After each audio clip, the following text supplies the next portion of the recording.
You're listening to the All American Actors Podcast, episode 15. In today's episode, I'm going to share with you how you can easily practice your American accent in just 5 minutes a day. That's coming up next. Ready to go behind the scenes and learn what it really takes to build a sustainable career as a working actor in the U.S. film and TV industry? Join me, Katherine Beck, your all-American accent coach, as I give you the insight and inspiration to take action on your career. Learn my best tips and tricks to performing with an American accent, and hear from working actors and other industry professionals to give you a comprehensive overview of this biz we call showbiz. This is the All-American Actors Podcast. Before we jump into today's episode, I want to give a massive shout out to Alex Lloyd, who sent me this 5-star review. First off, the title of his review says exactly what I needed right now. And in the review, he says, I've always thought the idea of a general accent was a bit bland. So hearing Katherine and her guests talk about it is such a breath of fresh air. Motivating and educational with actionable exercises to do and goals to hit each episode. Subscribed and looking forward to more. Wow, Alex, thank you so much for that amazing review. And I'm so glad that you're really loving the podcast. The things that I'm saying on this podcast are resonating with you and helping you out. So keep listening because I've got some really amazing episodes coming your way. And if you want to be featured as our star listener of the week, just leave us a 5-star review like Alex to this podcast. It could be this one that you're listening to right now. And I'll give you a shout out right here on the show. And by leaving a 5-star review, it helps our podcast get seen by more and more actors. So if you like this episode, go ahead and leave us a review. All right, let's jump in. And can I start by letting you in on a little secret? Back when I was in college taking voice classes, I hated it. I hated voice classes. I remember lying down on the floor, breathing, touching on sound, and I was so bored. I was so bored. And look, the training was good. The teacher was doing her job. She was teaching the material correctly, but the exercises weren't really working for me back then because I didn't really understand the why. I was thinking, why do I need to do these silly exercises? How are they helping me? How is this going to help me act better? No one told me why I was doing the exercises, and I was too young and too shy to ask why. So instead, I would go through the motions in class, but not really understanding the goal in mind of doing the exercises. Years later, I realize now the importance of those exercises. And in fact, it's funny because some of those exercises are similar to what I teach, how I teach my voice exercises. But what I recognized is that if we don't understand the why, it's hard to do the exercise correctly and also maximize the exercise to get the biggest benefit from it. So for me, when I teach, when I give my actors warm-up exercises, I make sure you understand the why you are doing the exercise, and what you will achieve by doing the exercise. And I really target my exercises to be specific to what you are learning. So in this episode, we are going to look at my 5-minute short accent prep that I teach my actors, but I will tell you this, even if you're not an actor, so if you're out there and you're listening and you're not an actor, if you're looking to create clarity in your speech so you can deliver your message in a clear and powerful way, well, I will tell you, you will definitely want to incorporate these exercises into your day-to-day routine. And these exercises I am going to share with you have 2 goals in mind. Number 1 is to create space, and number 2 is to release tension.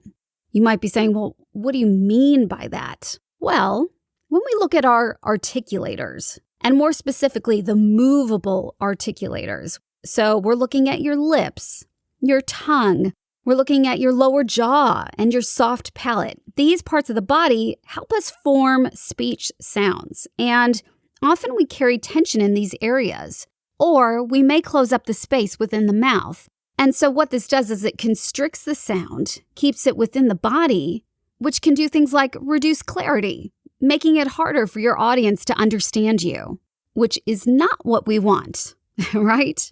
We want our audience, whoever it may be, to be able to understand us, to hear our message, to get our point of view. So, by creating space and releasing tension, we do just that.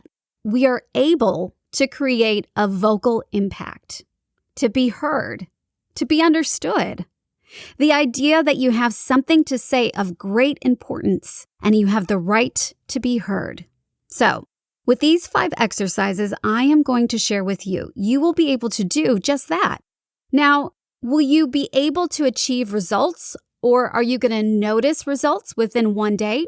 No, you might notice a difference, but overall, the long-term results you're looking for, it's not going to happen in a day. If you think of it like working with a personal trainer, or if you've ever done some sort of working out training program, it's the same sort of thing. You don't notice it after one workout. You might notice it maybe, 2 to 3 weeks after starting. You start to notice those results. You start to notice those changes. And you're working with muscles inside the mouth, and your speech muscles, your articulators, are just like working on muscles with your personal trainer. Your biceps, your triceps. But instead, we're working on our lips, our tongue. And basically what we're doing is we're allowing the body some patience and time to build up these new patterns of movement, to build strength in those muscles, to create flexibility in those muscles.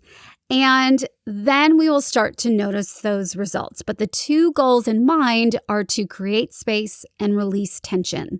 Now let's go through my 5 exercises. And like I said, it should only take you 5 minutes a day. And obviously, if you've got more time to work on warming up your body and your voice, by all means, you can do a 20 to 30 minute vocal warm up. But I'm being realistic. In these days, I find that most of my actors don't have the time. They tend to put it off. They say they don't have time for it. So that's why I created my 5-minute accent prep, because I guarantee you've got 5 minutes in your day. I guarantee that you can bring this into your daily routine, but you just have to put your mind to it. You have to create that time. You have to think about doing it every day. Make it a part of your morning ritual, So like you have breakfast in the morning, you do your 5-minute accent prep. And don't worry if you get confused by the 5 exercises I'm about to share with you, because I am going to be providing you with a link where you can download your own copy of my short accent prep. So make sure you download that and you can use it as we go through today's podcast or later on. Okay, so let's talk about the 5 different areas that we want to focus on. We want to focus on our lips, our lower jaw, our tongue, our soft palate, and we're going to tap into the chest resonance. So we're going to look at resonating the sounds within that chest cavity. So let's first talk about what I call my fish lip exercise. This is for the lips, and the goal is to release tension primarily in that upper lip. A lot of us tend to have stiffness or tension in that upper lip, and we want to loosen that tension so that we can round and shape the lips specifically for the American accent. But again, like I said, this will help create clarity in your speech, no matter what you're using these exercises for. If you're not an actor, this is also going to help you as well. So you want to imagine you're like a goldfish swimming in the water. So you're going to extend and protrude the lips outward, almost like you're puckering up for a kiss. And you're going to keep repeating that exercise, really stretching and rounding the lips and feeling those muscles within that area start to open up. All right, so that's the fish lip exercise. It's super easy, but you will find that your muscles do get tired. And that's a good thing. You're working those muscles. The only thing you want to look out for when you're doing these exercises or any exercises is that it doesn't hurt. You don't want to do anything that's painful or uncomfortable in that sort of sense. You want to work within your comfort zone. Don't force the muscles in any sort of way. We don't want to create any sort of additional tension or injury. So just gently, as you do these exercises or any exercises, work comfortably in your own comfort zone. Don't overly work the muscles. Then the lower jaw, this is super easy. You're just going to massage the lower jaw. So you're looking for that jaw hinge. So you know how you open and close your jaw? And you notice that when you bite down or you chew on food, you can feel a little jaw hinge on the sides. you're going to massage just right around that area, just little small circles with your fingertips, gently massaging any sort of tension you feel. And then all around what we call the masseter muscles. So those are the muscles that help you chew food. So when you bite down, you might feel those muscles there as well. And you want to just massage around there as well. So it's just all around the lower jaw. Okay. And that's going to be really relaxing and soothing as well. So if you're getting ready to do an audition or you're going to perform something in front of the microphone or on screen, just giving yourself a little lower jaw massage can be really soothing as well. Can help calm the nerves. Next, we're going to talk about the tongue roll exercise. This is an exercise that's going to help if you have any sort of tension in the tongue, specifically in the back of the tongue. A lot of us tend to carry tension back there, so we're looking at releasing that tension. Now, you want to start with your tongue tip at a position I call home base. So my students in American Accent Freeway, that's my online American accent program, or my private students, they know what home base is. But for you listeners who aren't familiar, your tongue tip is going to rest behind your bottom teeth at the lower gum ridge. So you can feel where that gum connects to the bottom teeth. You're going to put your tongue tip there. Imagine it's glued there. Then you're going to roll the tongue out of the mouth. And so you're going to feel that stretch in the tongue as it rolls out of the mouth. Try that. And when you do that, you'll notice your jaw should be nice and open, helping to create that space so the tongue can roll out of the mouth. The next part of the exercise is you're going to retract the tongue back into the mouth, and you want to see if you can get it to lie flat in the mouth, training that tongue to create more space within the oral cavity or the mouth. You can call it either one. And when you do that, you want to keep the lower jaw nice and open. What you may notice is when the tongue retracts back into the mouth, the lower jaw wants to close up, and we're closing up that space in the mouth. We want to keep that space nice and open.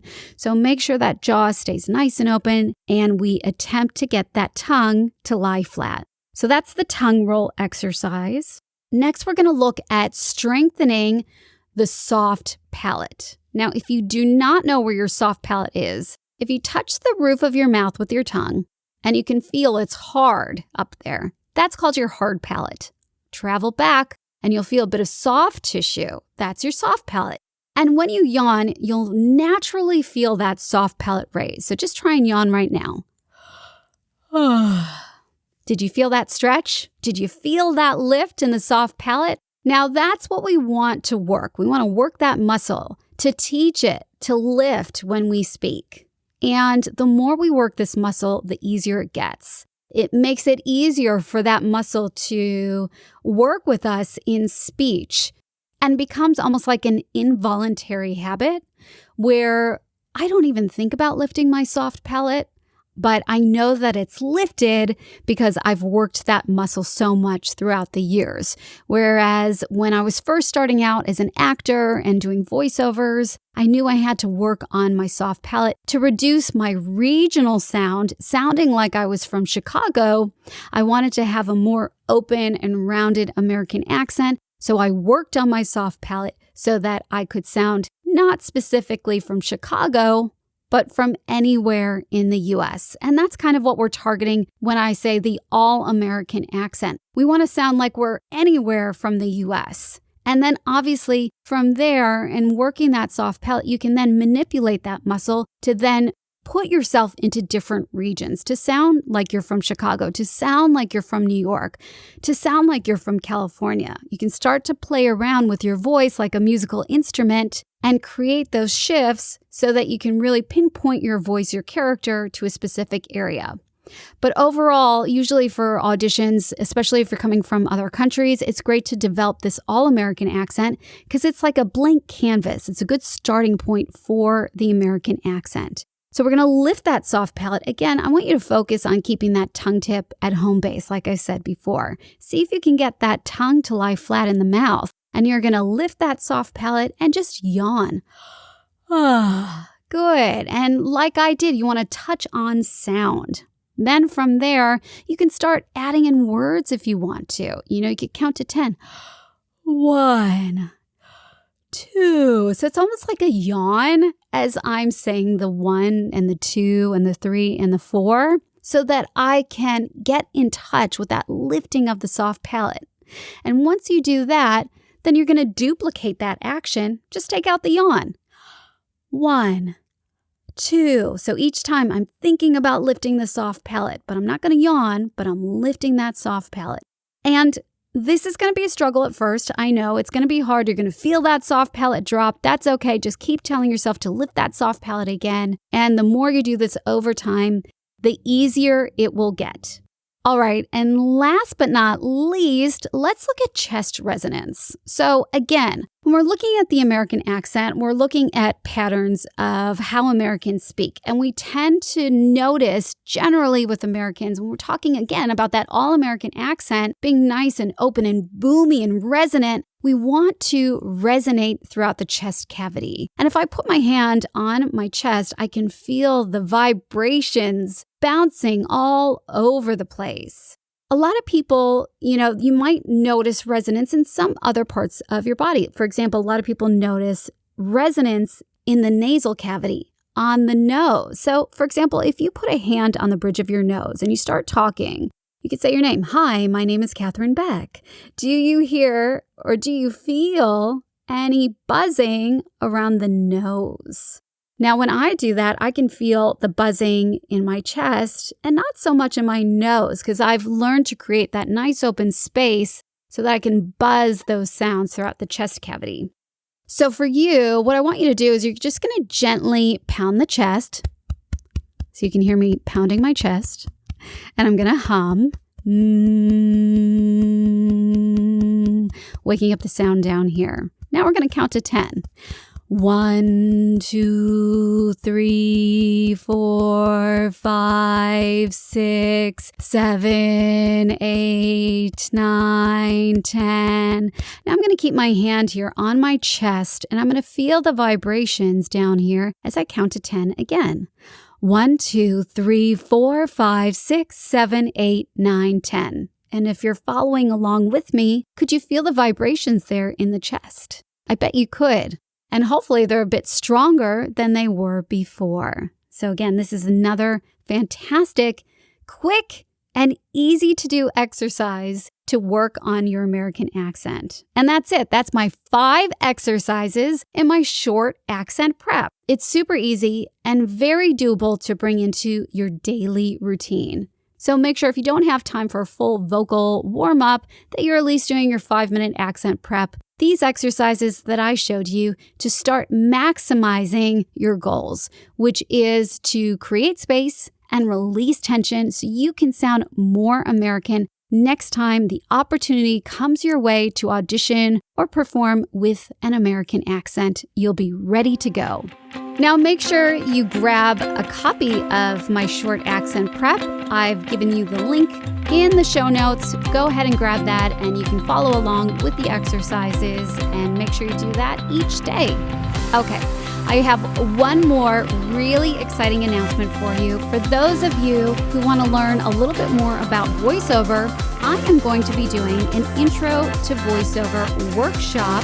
That's coming up on Tuesday, the 23rd of February at 7 p.m. That's Sydney time. And what we are going to be covering in this workshop is all about what I think is the most important thing when starting voiceover is identifying your voiceover voice, who you are, and how do you bring something unique to the voiceover market. It's a really cool workshop. If you want more details, just head over to katherinebeck.com/voiceover to register and find out more. And if you ever have a question for me, don't forget to find me on Instagram at Katherine_Beck_. You can find me there, send me a DM, and let's chat. I would love to hear from you. And don't forget, if you're loving this episode, send me a snapshot of you practicing your short American accent prep. Just go ahead and tag me at Katherine_Beck_. Pop it in your Instagram stories, and I can't wait to see you practice. And coming up next week on the show, I am going to be talking about why not practicing your American accent is holding you back from getting U.S. auditions. And don't forget to make sure to share the show with all your actor friends. Let them know it's coming up next week and invite them to tune in with you and learn how to become an all-American actor so you can be the working actor you dream to be. Until then, go practice your American accent, and I'll see you back here next time.